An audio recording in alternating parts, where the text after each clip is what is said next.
If you ever find yourself without inspiration, or maybe you're just tired of shooting the same flowers, or you've shot the same subject over and over again, get your macro lens, get down and get low, and discover a whole new world. That's what macro is all about at sometimes, isn't it? Seeing the small, undiscovered world. Hey everybody, welcome back and thanks for joining me. One of the great things about macro photography is being able to walk 10-15 feet out your back door and be surrounded by all sorts of subjects. It's late spring right now and there are still not a lot of pollinating insects in my yard. So one thing I'm going to do is just look around the yard. Anywhere you spot little specks of color are potentially shots from macro.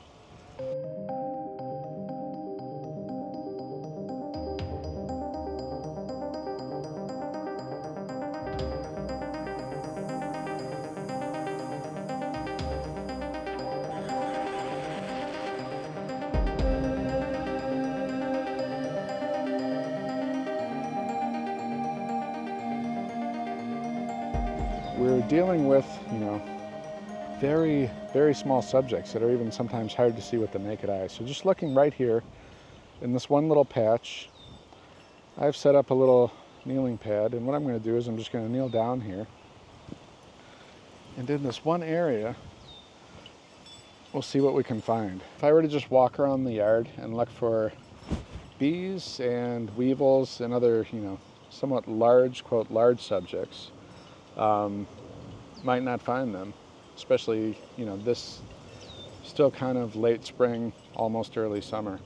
A month from now, they'll be plentiful and everywhere. But if I just get in closer and focus on very tiny things, a whole new world opens up for macro photography.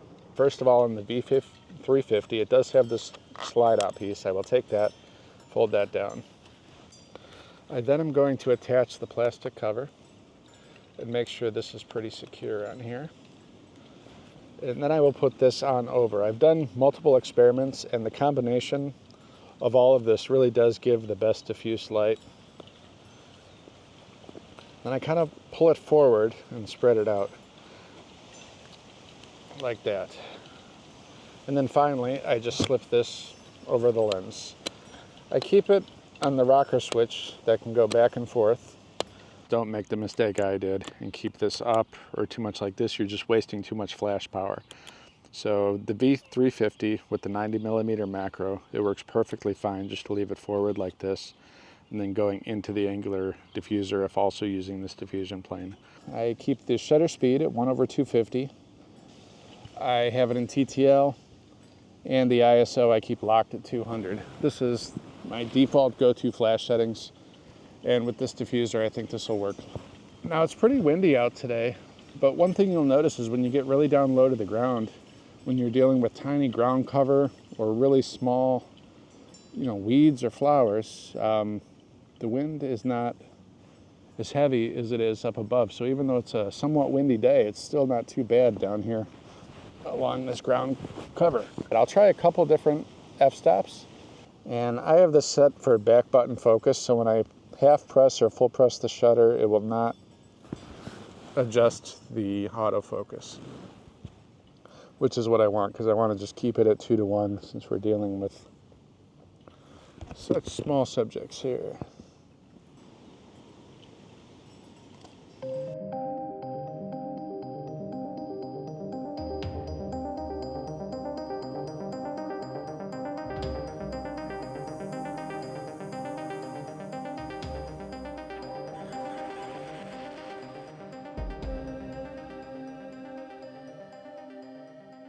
As I'm down here shooting, I'm seeing tiny little springtails and very tiny hoverflies, all that I barely noticed.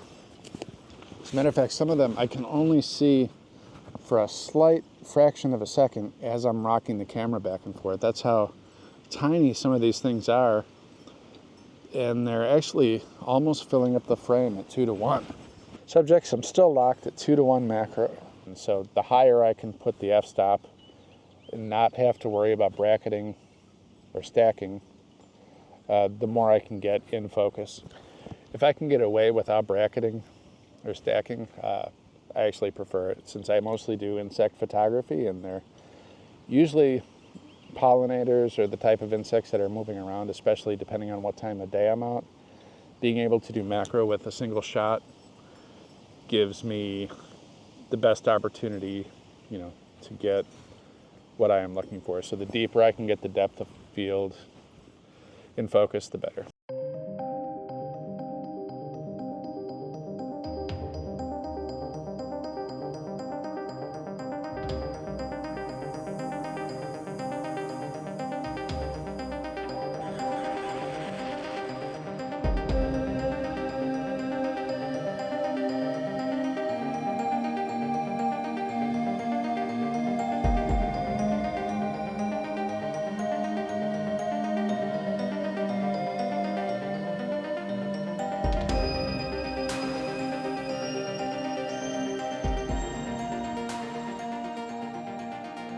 That's what macro is all about sometimes, isn't it? Seeing the small, undiscovered world at the tiny macroscopic or, microscopic level.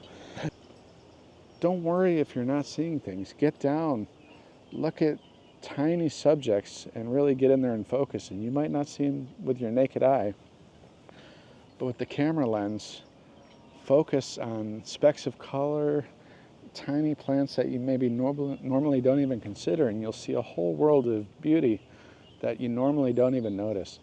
Today was all about using a single shutter macro. A lot of times when it's windy and there's just a lot of movement, it's hard to deal with focus stacking.